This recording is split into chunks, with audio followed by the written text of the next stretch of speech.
Welcome back to Man Now Sports, man. Let's preview game one of the NBA Finals. It's OKC versus the Indiana Pacers. Going to be a good series despite what a lot of people think. A lot of people are just picking OKC flat out. Some people saying 4, 5, 6.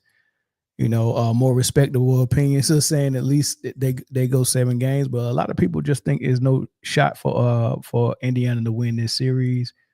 And I don't think that's true. I think Indiana got a chance. As a matter of fact, I'm predicting Indiana to win game one tonight, right? So I wanted to get on here and kind of go over what I think or what I kind of expect from the series. I am picking OKC to win it, but a statement is going to be made tonight. OKC, I mean, I'm pretty sure they both come out ready to play. Both coaches have the teams prepared. But I think Indiana is going to take it, and it's not just a basketball take. I think it's some other stuff at play, which I'll talk about. But let's just talk about the basketball part of it first. These two teams did meet twice this season. OKC won both of those games. And on the way in, y'all make sure y'all hit the like button. A lot of people forget to hit the like button. Make sure y'all hit the like button as soon as you come in. Leave a comment too. Let me see who in here. What's up, John? John White's in the house, man. Let me know when I get a moderator in here. Moderators, let me know when y'all in here. And make sure you definitely hit the like button as soon as y'all come in. What's up, Zoe, man? Down short clips. Zoe in the house, man. Make sure y'all, Jeff. There we go. Got 2 moderators in here. I think we can go ahead and go. But and I might open the phone lines up. I know the game's starting in about an hour, so I'm gonna try to get through all of this stuff rather quickly. But I did. TA, what's up, big dog? What's good? Simply Hot Takes, what's up, brother? I did want to get into some other things other than the game, so I try to get through this game quick. So they played twice this season, right? OKC won both games, and Chet Holmgren didn't play in either game. Remember Chet was injured real early in the season. I think their first game might have been around December, and their second game probably was just a couple of months ago. What we in that, so it was probably like April, May time frame, something like that, maybe April. So they played kind of early, and then they played kind of late in the season. It was a good measuring stick, but there's no Chet Holmgren, so that's gonna be a big difference for OKC. And especially how Indiana has been playing as of late, because Indiana got out to a slow start early this season. So it's not a good barometer to use. And plus it's the regular season anyway. So it's a whole different type of season. So, take all of this with a grain of salt, but it's worth mentioning. It's at least worth mentioning, right? So the second game was kind of a blowout. The first game, Indiana actually came out and jumped on them early and got a big lead, and then OKC walked them down and took the lead back, right? So some of the things that we can pull from game one, as you see, Tyrese Halliburton only had 4 points. And I don't know if that was him trying to get used to having Siakam on the squad. Maybe that was part of their slow start, because Tyrese and Pascal couldn't really figure out, how they was going to work together, which is kind of the same thing that happened in Minnesota with Julius Randle and Anthony Edwards. They got off to like a slow start, and Randle didn't look like he fit much, and they was trying to figure out how they was going to fit. So some of that could be that maybe as a point guard, Tyrese was like, all right, man, I might not need to shoot this much. Now that I got Siakam and then I got other weapons, so let me see if I can just facilitate. He only took 6 shots that game. But like I said, they jumped on them early. They had a lead. If you look at them, they didn't play horrible. They got 1, 2, 3, 4, 5, 6 guys in double figures. 2 guys off the bench in double figures, and 4 to 5 starters. So except Halliburton. So I thought that was kind of noteworthy. Pascal had a heck of a game if you go and watch it. 22 and 10 doesn't look like he had a heck of a game, but early on he was a problem, right? He was a problem, and some of these problems is going to show up. Here's a steal shot. Like I said, there was no check.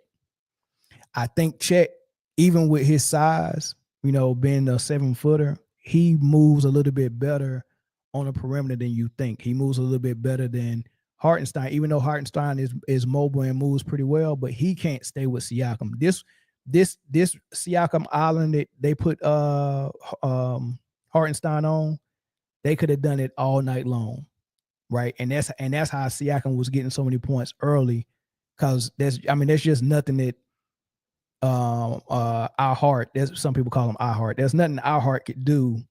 Isaiah Hartenstein could do out there on the perimeter on an island.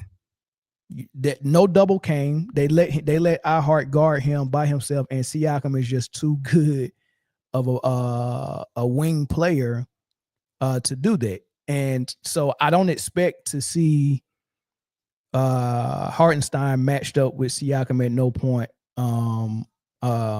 Maybe if he's on the court, maybe this is something Indiana would want to go to and try to use him in the screen so they can get him on Siakam.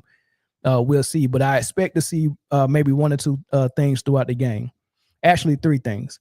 I expect Chet Holmgren to guard Siakam, so that matchup is going to be key. Can Chet Holmgren contain him, or they're going to have to bring help for him? That'll be a big change in the game. So Chet will guard Siakam, but I think they will move Chet off of him at times, and they will put the torture chamber on him.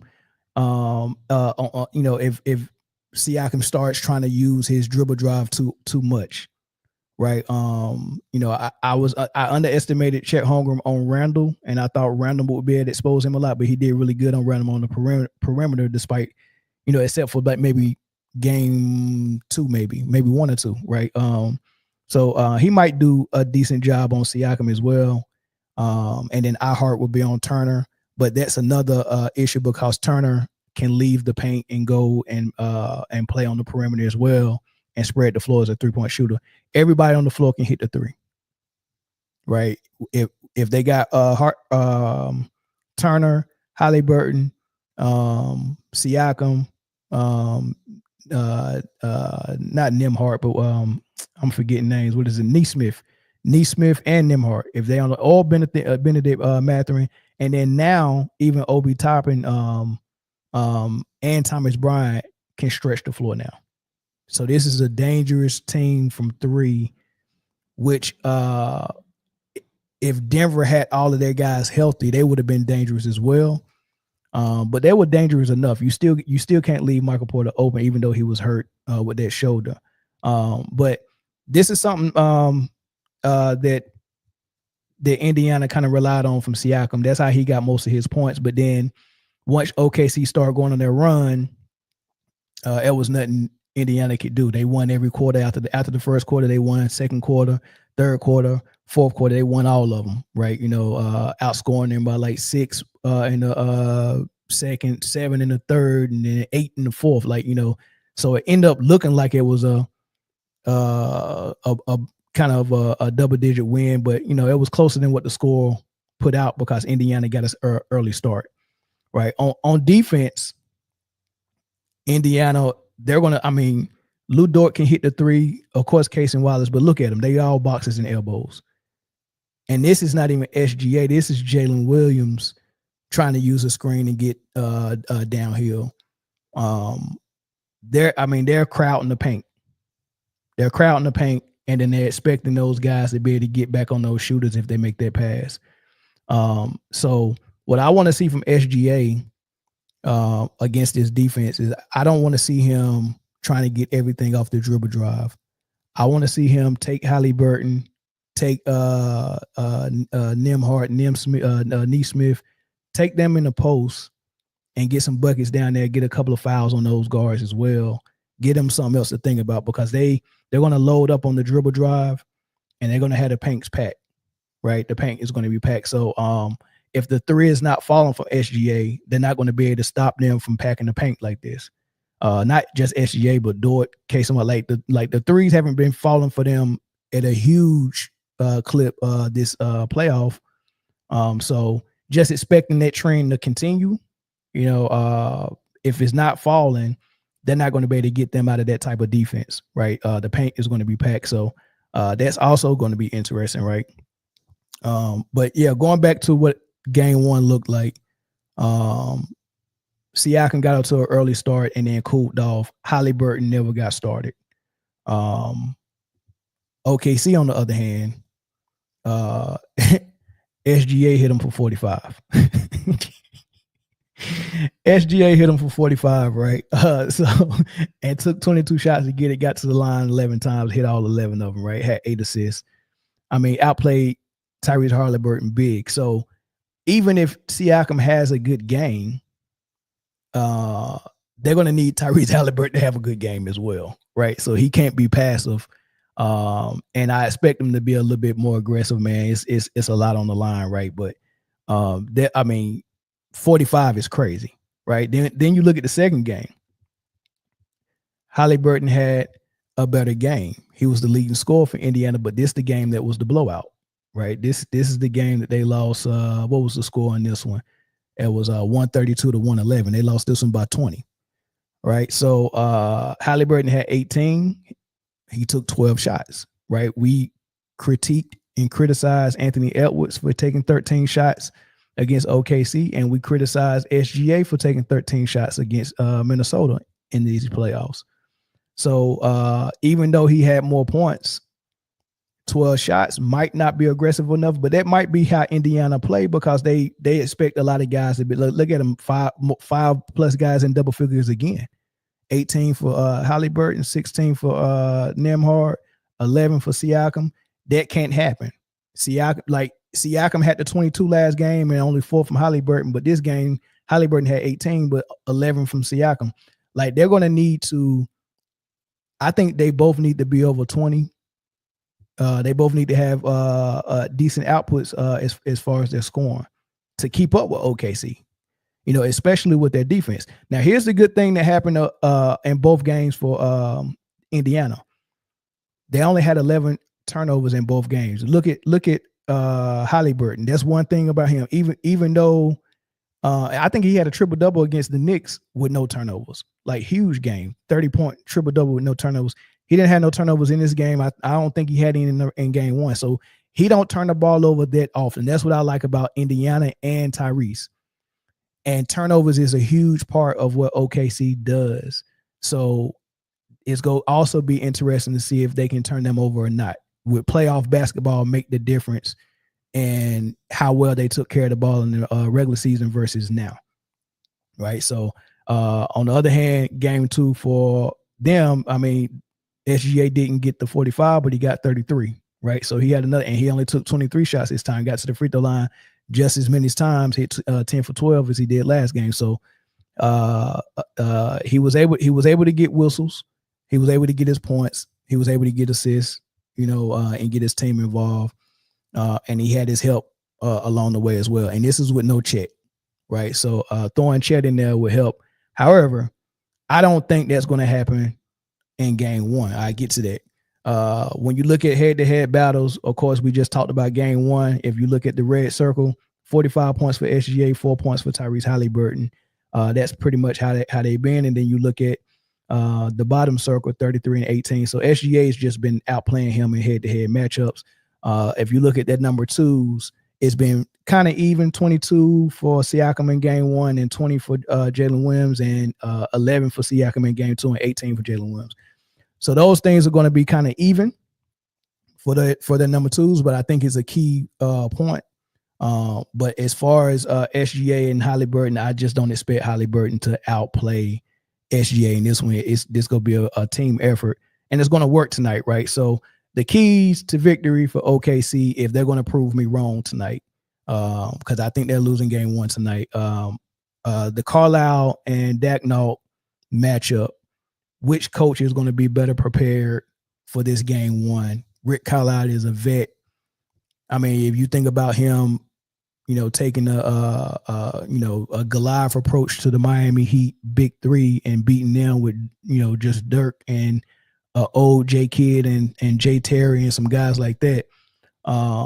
He's not letting his guys come out here unprepared. Number one, they're going to have a defensive scheme ready to go for SGA. Now, the defensive scheme they had for LeBron, he had more weaknesses in his game at that point in his career than SGA does. So it might be an easier task said than done. But nonetheless, they're going to have something for him. And if OKC's not ready for it, it might help them do enough to pull out game one. They only turned them over 11 times in both games in the regular season. I'm used to seeing OKC turn people over 15 times at least, right? So if they can impose their will and get them to more than 11 turnovers, somewhere close to 15 or more, then that'll bid well for them as well. Chet Holmgren and Siakam, that matchup, can Siakam win it offensively? Can he get Chet in some type of foul trouble, and or can he make them have to bring help? Like, how is Siakam going to come out ready for this game? And the 3-point shooting, because these dudes shooting over 40% as a team, and I just named so many people that can knock the three down. You got to guard all of them. I mean, they got about 8 or 9 guys that you got to guard at the 3-point line, and that might do something different for their defense, right? So it's going to be real interesting to see how they come out with that.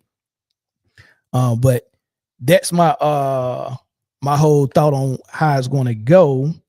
The reason why I think they're going to win game one is because not basketball, and this is just me being honest. Y'all know how I am about NBA as a business, right? This is how I am. Everyone is picking OKC. Everyone think this is a boring series. Everyone think this is already going to be over, and Indiana is outmatched. And this is the same thing we thought when Philly got to the championship against Shaq and Kobe Lakers. And Iverson came out and had 48 points, huge game, but he got some love too, right? And it was necessary because a lot of people probably wasn't all that interested in watching. I mean, the Lakers was undefeated in the playoffs. They hadn't lost now one game in the playoffs. They swept everybody. Imagine them sweeping everyone and winning the championship. That's how dominant they were. Shaq and Kobe. This is Shaq at his prime, and this is Kobe reaching his prime. So, and not just his physical prime, but his mental prime as well. He knew who he was at this point, right? He knew who he was. He knew he was unstoppable. So you got two number ones. You probably got the first and second best player in the league on one squad, and they both in their prime. And then they well built around, and then also they got the best coach in the league on their squad, right? So that is a lot to deal with, and that's how people see this OKC team. But you got to admit, seeing Iverson and Philly come out there and get game one piqued your interest and made you more interested in the series. So we watched all the way through, even though it was 4 straight wins for the Lakers, right? So I'm still picking OKC to win the series, but game one is going to be a NBA special. This is going to be, you think Rick Carlisle watched film. The refs watched so much film tonight, and I very well expect Indiana to come out here and get this win, right? If I'm wrong, y'all see me in the post game say, hey, well, I was wrong, right? But if they don't get game one, then that means it's guaranteed they're getting game two. That means it's guaranteed they're getting game two, right? So if I had to predict how many games this series go, I would say 6. I would say 4-2 OKC. And OKC going to have to dig themselves out of a hole because they're going down 1-0 tonight. So we'll see what happens.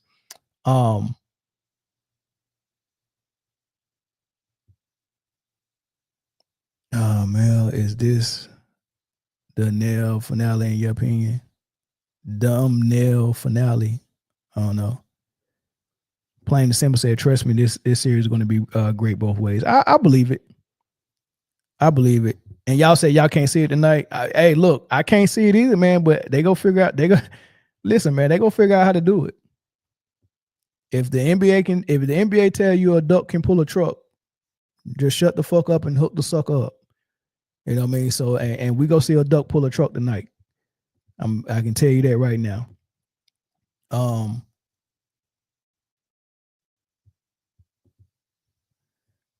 Rich Dog said, like Mel said, this series will be decided on which team turns the ball over the most. Both teams like to play fast and rely on turnovers. Yeah, it's gonna be a good game. I can't wait. We got about 30 minutes for a start. I got some more stuff I want to talk about before I get to it though. Hit the like button while y'all ain't here, y'all. Hit that like button. So one thing I don't like is this little time where the NBA don't seem to have a lot. Well, not the NBA. ESPN seem like they don't have a lot to talk about. I mean, we had like a week in between the last conference finals game, and they're not ready to start covering WNBA yet because the only thing they want to cover in the WNBA is drama. And it hasn't really been any drama. Caitlin Clark's hurt, so she ain't playing. So they was hurting for content, right? And I keep seeing this Paul George effect, right? I keep seeing the Paul George effect. I'm like, what the hell is the Paul George effect, right? And I seen it on ESPN First Take, and I seen it some other places, a couple of podcasts. I seen it on Fox, and they're talking about this seriously, right? This is not like, hey man, we just joking around. We just want to play around. They serious, like. They're almost trying to use this as like some type of slight to Paul George by saying both teams that are in the finals right now was really because they got rid of Paul George, right?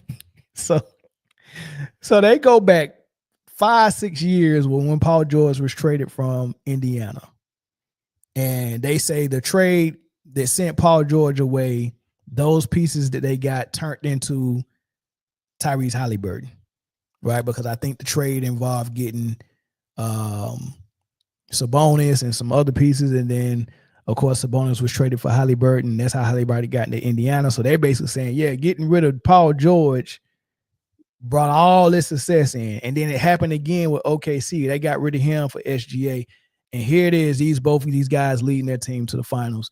And this is supposed to be some type of knock or indictment on Paul George, right? They really believe this 5 years later that it turned and materialized into something that, oh man, this mean that we could say something bad about Paul George, right? And then they also used it to say that stacking teams in the super team era is over because of that. Like, it's just so insane, right? So I was thinking about that. I was like, if they believe stuff like that, like for real, I wonder why they don't never talk about how the KD trade turned into Andrew Wiggins for the Warriors, which helped the Warriors get a ring in 2022. I wonder why they don't bring that up, because Kevin Durant, this is what he did when he was with Golden State. He played in that finals game against Toronto. He hurt his Achilles, and he made a decision to leave in free agency, right?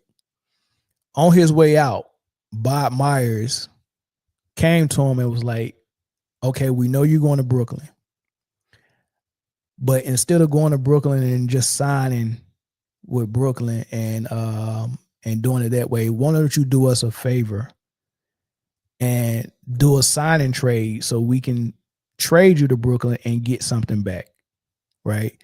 And maybe that helped Kevin Durant out a little bit as well, because if he signed with the Warriors, maybe he could sign for more money, right? So maybe he got a little bit more money in the deal, did the sign and trade, and the Warriors got D'Angelo Russell back.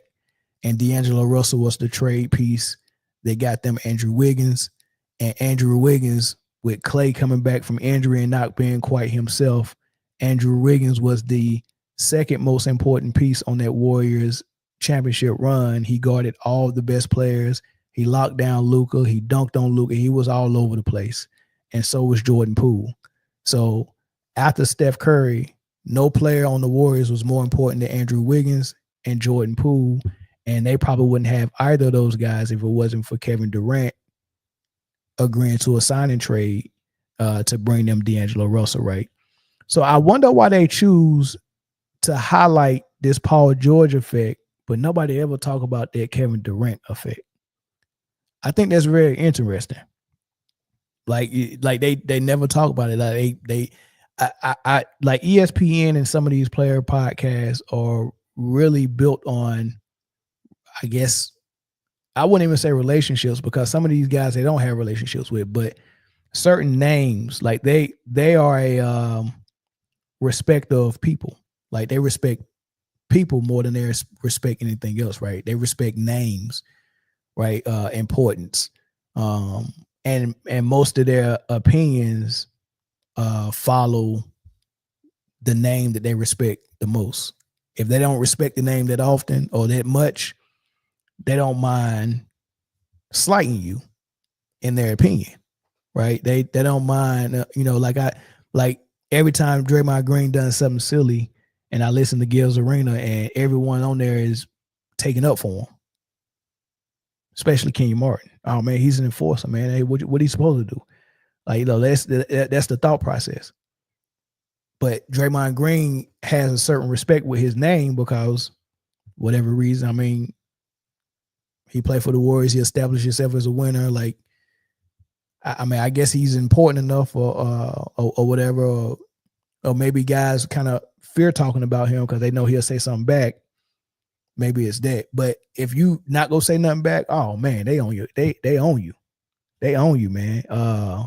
They don't mind slighting people. And Paul George is one of them dudes, man. We just go have fun with him, right? I think it was a dumb take. I think it's retarded for it to be on every platform I seen this week. Like, they really was talking about this seriously, like it's a real thing. And if they really think it's a real thing, then they really should be talking about the Kevin Durant effect for the Warriors. Because if you really look at the Kevin Durant effect, they have one ring in Golden State if Kevin Durant don't show up. Because the 2 rings they got, that's the Kevin Durant effect that they got with Kevin Durant. And then the ring they got in 22 was because Kevin Durant did a sign and trade. So those 3 rings is a Kevin Durant was a catalyst for all 3 of them. Directly for 2, indirectly for the 3rd, right? So if that's more close to a real effect, a real cause and effect than Paul George getting traded 5-6 years ago. Like, I got traded 5-6 years ago from Indiana. What they're doing now can't still be the Paul George effect. Like, what the success they had this year can't be the Paul George effect from 6 years ago. Now that only makes sense, right? So, plain simple said KD needs to win for himself. He did. He got two MVPs with Golden State. He won for himself. He won for himself. Easy day. Right? Easy day. What Kevin Durant really needs to do, though, in real life, though, what Kevin Durant really needs to do is go ahead and hang it up, man. Kevin Durant, LeBron James, Steph Curry. These 3 dudes, like, can somebody explain to me, like, what are we getting from them as, like, as fans, right? If we're fans of basketball and watching NBA, what are we getting from LeBron, KD, and Steph at this point? Like, are we not satisfied with watching SGA, Ant-Man, Kyrie, Halliburton, De'Aaron Fox, Wemby, Jokic, Luka? Can we be cool with what we got now and just be like, all right, thanks Steph, thanks LeBron, thanks KD for all you did. We need you up out of here, because the growth that we supposed to be getting in the league with these other players being the driving force behind that growth, we can't get if you still here. You get what I'm saying? Like, you can't pour new wine in old wine barrels, right? So we got new wine, but we can't get no new wine barrels because LeBron, Steph, and KD, we still using them wine barrels. We got to get them out of here, right? Or at least get them to play back, fall back. As a vet, over 40, LeBron, you 41, 42 as a vet. I don't care how fast you run, how you jump. As a vet, your goal is to fall back. You should not be 40 plus being the highest paid player on the team. How does that help your team win? You the highest paid and you 40? That shouldn't happen. Like, you got to fall back and play your role. All the vets that we seen went to the bench, played a role, and helped their team out in those type of ways.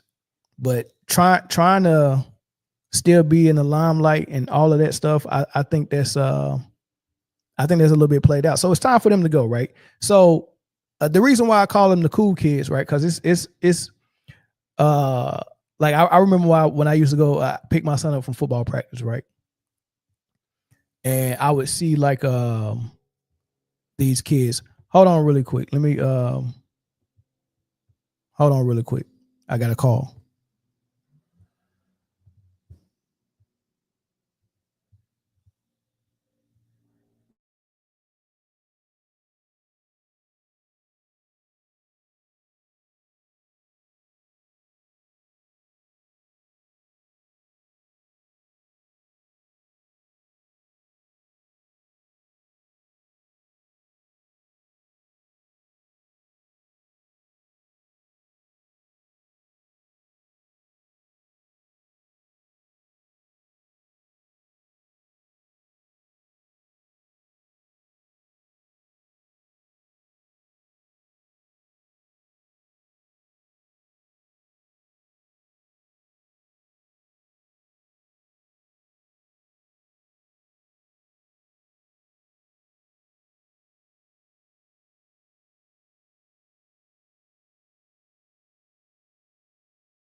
All right, Tessa, can y'all hear me? Let me know if y'all can hear me. But so I'm picking my son up right from football practice, and there's a couple of guys out there. They got nice cars. They look a little older.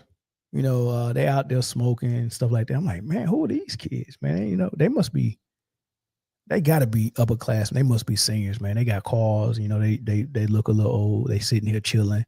They don't play on the team. They just out here like, you know, hollering at girls and stuff like that, right? And a lot of people was walking up to them, so I was like, they must be popular. But how are they popular? They ain't, you know, they're not an athlete. Like, you know, I'm kind of wondering about it. So I asked my son. I was like, yo, who them dudes that was in the parking lot that everybody was walking up to talking to? And he was like, oh, those are the super seniors. so I was like, wait. What is a super senior? Right? And he said, oh, those are the kids that's already in college, but they come back to our campus to get girls, right? You know, and I thought about it. I was like, oh yeah, we had super seniors too when I was in high school, right? But I didn't know quite why super seniors stuck around until I got a little older and realized that those dudes were nobodies on the college campus. So if you ever are very popular, very important in high school, for whatever reason, and then when you go to a big pond, you realize you're a small fish and you're not getting no attention. A lot of people can't really, they really can't take going from popular to a nobody. So to get that same validation and that same feeling, of the, you know, that they're the guy, they go back to high school. You'll see them at the high school football games. You'll see them, like, sometimes they'll come to lunch and be out there talking to people. I mean, you see them all over the place, all over campus.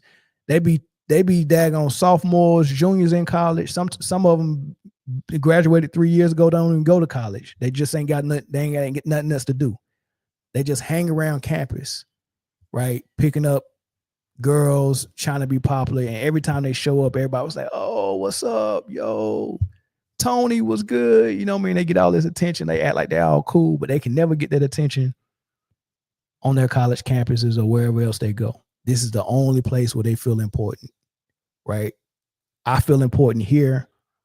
I can't go nowhere else and feel important. That is, and I'm not putting that on KD because I think KD feels like he really wants to try to win one just to say he can win one, just to shut people up to say you need to win one without Golden State. So he really wants to try to get one. But they tell me that LeBron and Steph are the only two players in the league that don't have anything to prove. Steph went and got the 3-point record. That's his claim. 3-point shooting is his claim to fame. He got the 3-point record. Great. LeBron went and got Kareem's record. Great. What else are they playing for? Is it because they were so cool in the NBA that they don't want it to end? They don't want it to end. The super seniors, the cool kids, they can't go nowhere. Right? That's the issue with them. They can't go. They don't want to go nowhere. They can't let a good thing go, and they need to go, man. They need to go. The league is probably begging, and I blame Jenny Buss, man. Like Jenny Buss, I don't know how much you making off the LeBron James jersey and the Bronny James and all that stuff. But it must be a lot. But like you holding the whole league back. Steph, I would love to see Steph stay, but when Steph stays, that means we still got to see Draymond and Steve Kerr. So sometimes you got to throw the baby out with the bathwater. So to get rid of Draymond and Steve Kerr, Steph, I want you to retire as well. Like there's nothing else I want to see from you.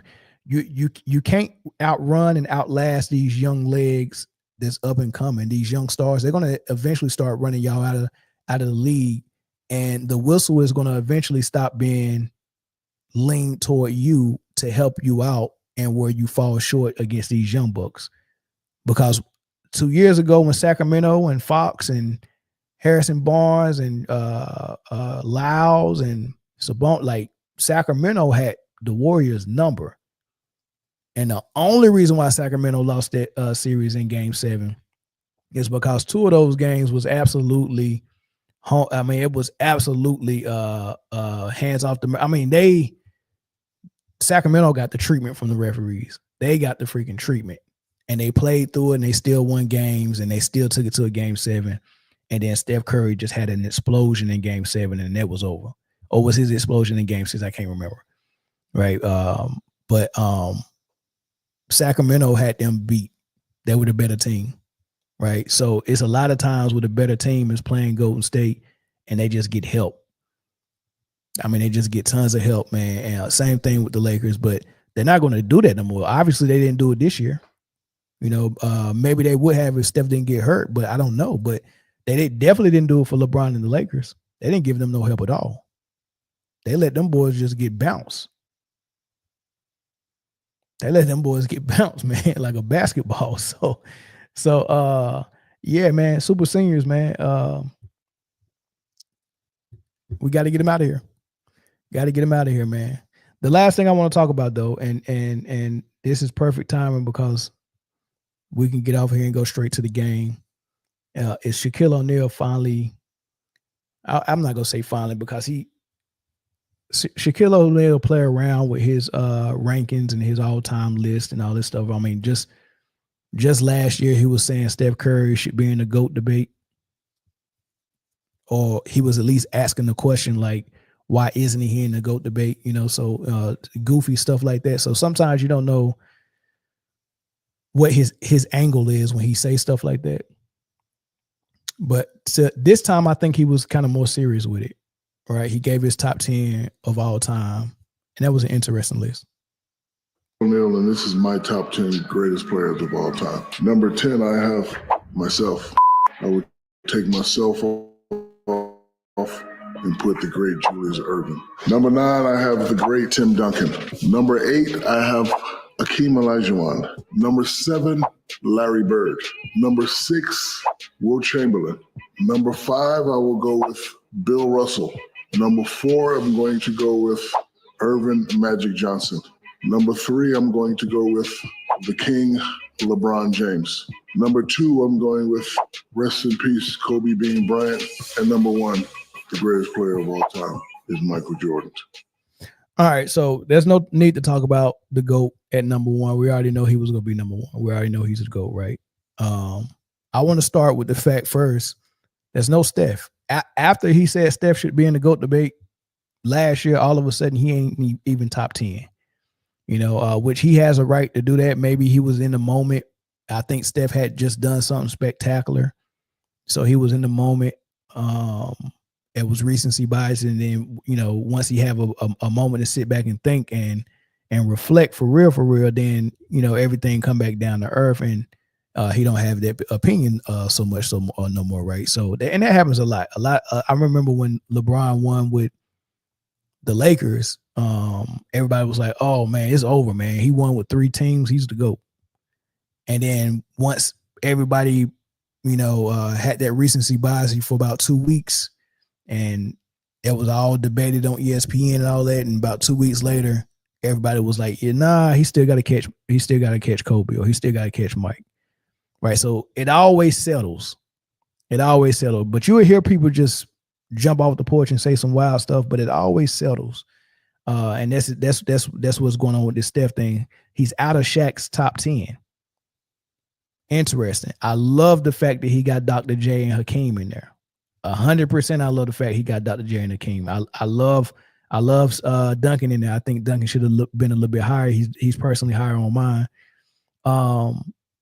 Kobe at 2, I really love. And so I probably would have Kareem there. I got Kobe at 3 on my list. I got Kareem at 2. I got Mike at 1. But I don't mind it. So, my whole thing is I got, as long as Mike, Kareem, and Kobe is top 3, everything after number 4 can be debated. Right? We can have a debate, and we can really have a criteria around 4 and beyond. But 1, 2, and 3 is cemented for me. I don't think I ever see a player better than Mike. And if you take Mike off the table or take him out of the equation, I don't think I ever see a player better than Kobe Bryant. Now, that's me saying I would never see a player. I would never observe. I would never study a player. I would never watch a player's career from start to finish better than Kobe or Mike. Those are the best players I've seen with my own 2 eyes. Now, when you start to talk about what happened on paper and what circumstances was around them, that's a whole different story, right? But for my own 2 eyes, I haven't seen anything better than Mike and Kobe. And Kareem has the best resume when you take into account basketball in the totality, from high school to UCLA to Milwaukee to LA, right? All the winning that this man did. You take that, but watching Kareem play, he's not the best player I ever seen play. That's Mike and Kobe, right? But Kareem's high enough, from what I've seen with my own 2 eyes. He's high enough that once you add into everything he's done on paper, that lands him at number 2, because I think some things that Kobe did or didn't do on paper kind of pulls him back a little bit. So, what I do first is grade the player and put them as high as possible. I rack and stack the players by what I watch, who's the best player. And then in order to get the actual greatest of all time list, I start to bring in the accolades and everything that's on paper. And either you're going to fall, stay where you at, or maybe rise, right? So in Kareem's case, he rose from where I had him at as a player. And in Kobe's case, he dropped a little bit, right? But yeah, I think there's really dope. I think I just seen Brian Scott interview on Olin Polynice, who also played with Mike and Magic and Kobe. and he had a lot of unique things to say about Kobe. Y'all want to go watch Byron Scott's podcast on the interview with Alden Polynice. That was interesting. I like that as well. I'm gonna open the phone lines up, y'all. We got about 10 minutes we can talk before this game start. So let's get the phone lines up there really quick, and then y'all can call in, and I'll try to get to some of these comments too.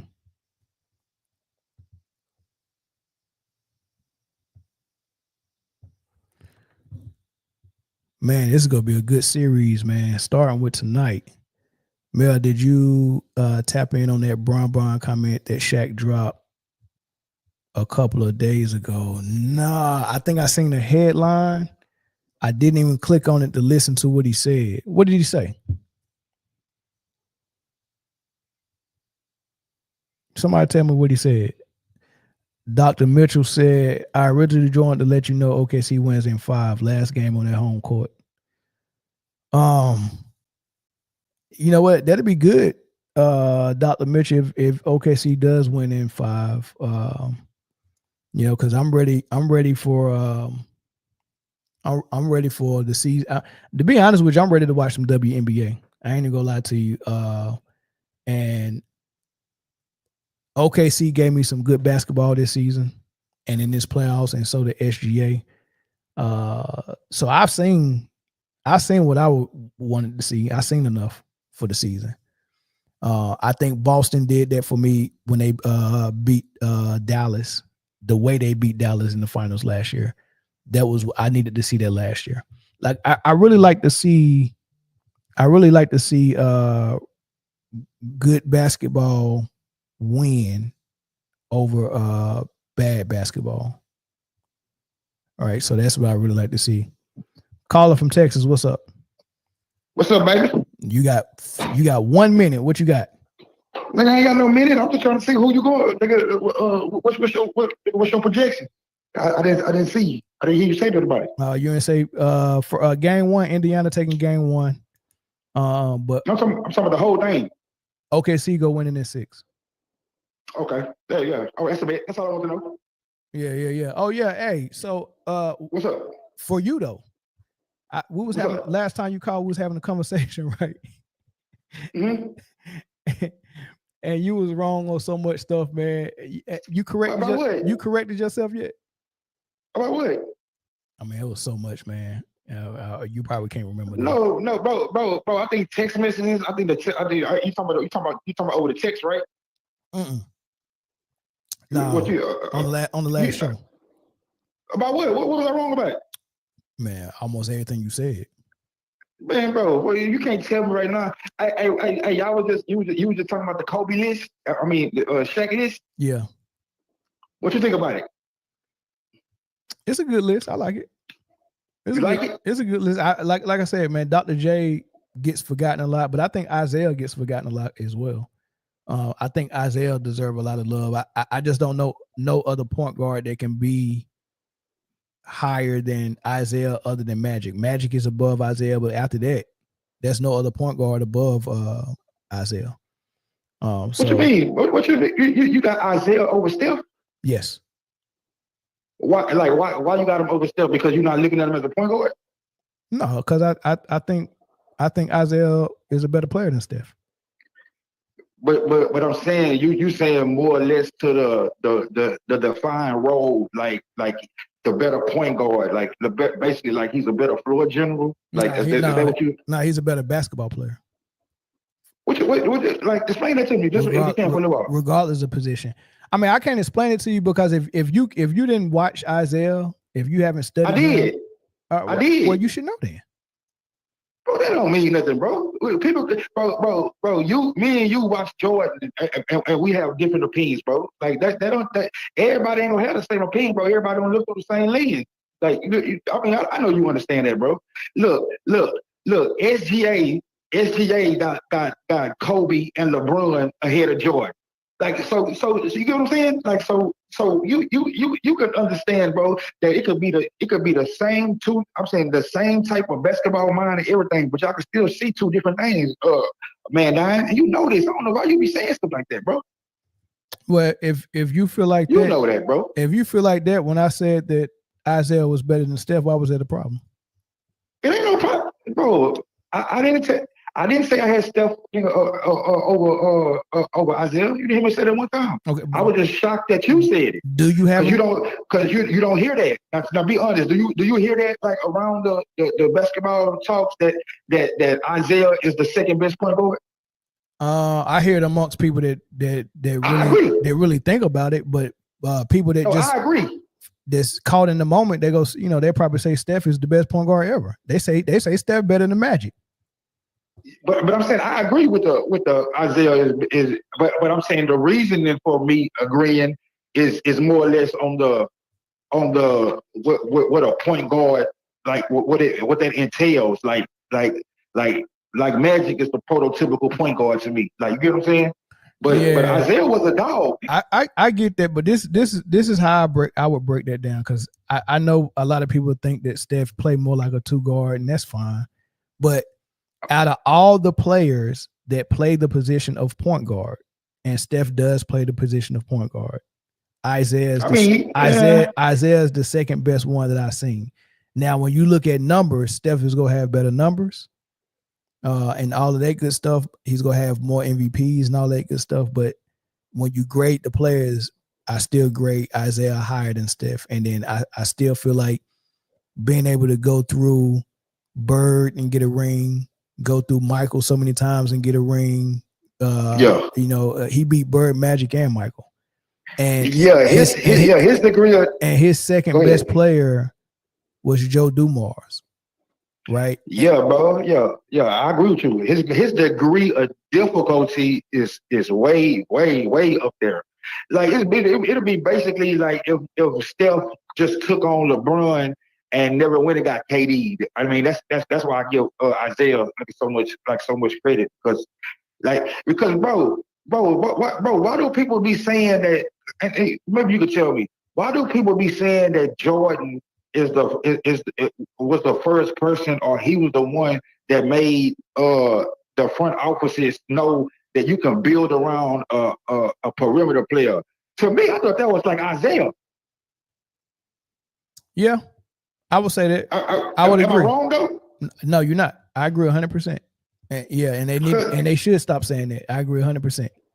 Yeah, because I be feeling like maybe I'm tripping, bro. Like I'll be like, that was Isaiah. Like only thing I would say that maybe makes them think that is because Detroit's team was really built around their defense, and then Isaiah actually played point guard like a regular point guard. Like, there was no difference in how he played it and how Stockton played it and how Tim Hardaway played it. They all played. He got buckets though, bro. Right, but he got buckets though. He did get buckets, but Mike was getting it at a 30 points a game clip. Oh yeah.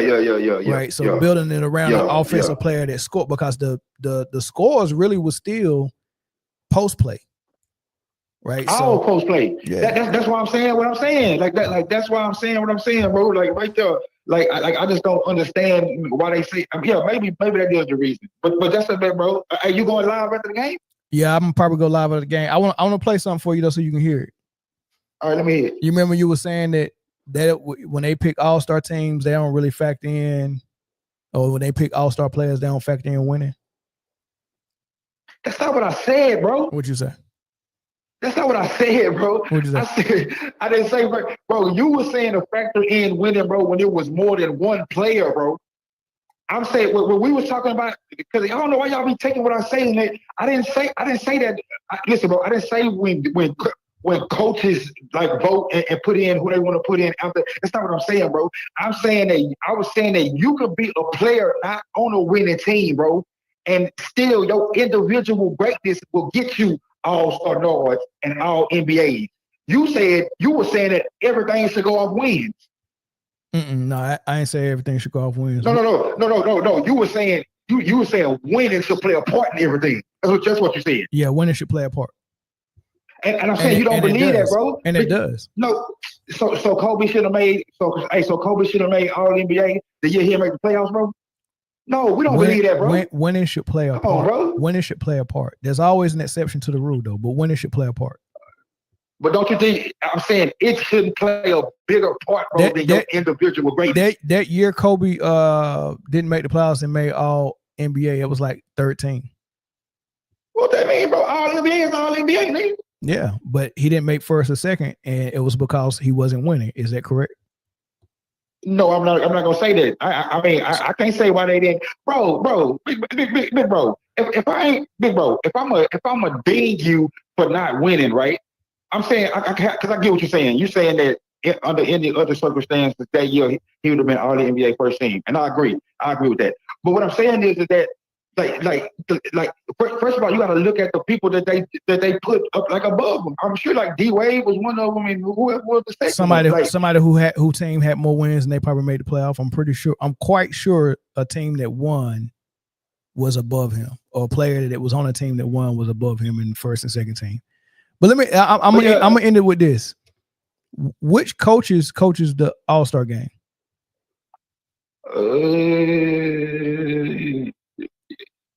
You talking about what year you talking about? Oh, you talking about period? Yeah. It's the coach with the most what? The most win, yeah. The most wins, yeah. I rest my case.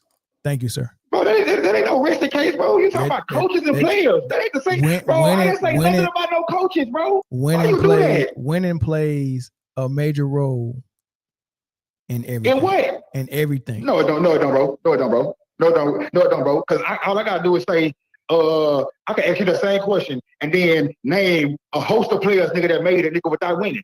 Yeah, and then I can say case closed. You'll be wrong. It's always an exception to the rule. We're talking about the rule, not the exception. Man, bro, I mean, if that's how you want to dock it, that's how you want to dock it, bro. Yeah.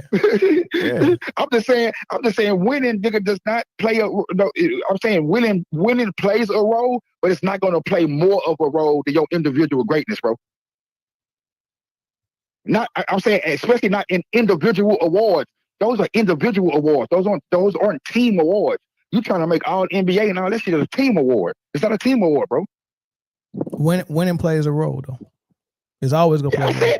It's always gonna play. Man, did I disagree with you, man? Yeah, I disagree with you, bro. It's 5:30. I'm gonna get to this game, man. I appreciate the call, though. I've been trying to get off the phone, bro. Get to your game, my nigga. I'll holler at you later. All right. All right. Hey, I was listening to some All-Star game, man, and they talked about what we was talking about with the All-Star. There are 9 first-time All-Stars. 6 teams have 2 representatives. No team has more than 2. 18 of the 29 NBA teams are represented. 11, including the host team, Golden State, are without an All-Star. Off to Finley. Michael Finley out of the corner for 3. He's having a great game today, Michael Finley, his first All-Star game. You know, it's interesting, Bob, what a compliment for him, too. Only he and Mutombo are the only 2 guys here on teams that probably won't be in the playoffs. And to get selected by the coaches, that means you have really had to play very, very well. They are the only players from teams with losing records. Correct. At the All-Star break, Mutombo and Finley. Gary Payton with a penetrating dribble. Not a clean catch by Finley, but he gets himself together and buries that 3-point jump shot from the corner, shooting it very well today. And Jason Kidd, very appreciative. A whistle violation other than Shaq's offensive foul, which had to be called. Dale Davis high above the crowd. Actually, it's great to see Dale Davis, a player of his caliber in this game. Miller hits the 3. Miller's teammate Davis, such an underrated player in their success over the years. The Indiana Pacers are atop the Eastern Conference. They would not be there without Dale Davis, and it's a great credit to the NBA coaches that they selected Dale Davis. If he was on a last-place team, there's no way he'd be here. Well, let me ask you this. Did you take Dale Davis over Latrell Sprewell? No, I take Sprewell over Dikembe Mutombo, whose team is near in last place. Mutombo trying to prove Bill Walton. So that's Bill Walton. Now that's the same All-Star game, but it was different broadcasters. One of them was Bill Walton and somebody on NBC, and the other broadcast, I can't remember who it was, but they were talking about it, right? They were talking about Mutombo and Michael Finley. Both been that was Michael Finley first All-Star in 2000. They both was on losing teams, but this is what happened. Michael Finley was putting up great numbers, right, for Dallas. So the coaches, gave him a reward, exception to the rule. Mutombo, on the other hand, if you remember, that was the All-Star game where Kevin Garnett was voted in. He was playing small forward. They had Shaq, they had Duncan, they had Weber, they had Garnett, they had David Robinson, and one more big. They had about 6 bigs. They had so many bigs that some of their power forwards had to play small forward. Garnett was being one of them, right? That was that huge. And the East, if all the players that was playing great would have made All-Star, like Latrell Sprewell would have been in there and all that stuff, the only 2 bigs they had was Mutombo and Dale Davis. So Dale Davis actually made it. You heard Bill Walton say, there's no way Dale Davis would be on this All-Star team if Indiana wasn't number 1 in the standings. They was top of the East. So they got 2 All-Stars, Reggie Miller and Dale Davis. But Dale Davis ain't really no All-Star. Then the coaches picked Mutombo, but Mutombo team was out of the playoffs, and Mutombo numbers was horrible. He wasn't doing nothing. He was blocking some shots, but other than that, I mean, they traded him that year to Philly, right? So, yeah, like Mutombo, they only really picked, the coaches picked him because they needed a big. They didn't have no big.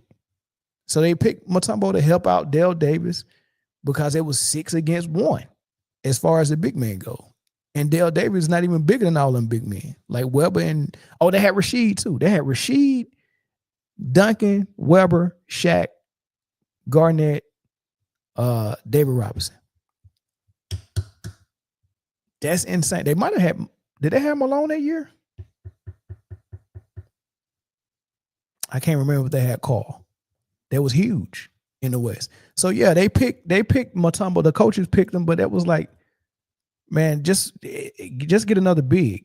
You heard Bill Walton say, I would have picked Sprewell over Mutombo, like the person who really deserved it, because the team that was number 2 was New York.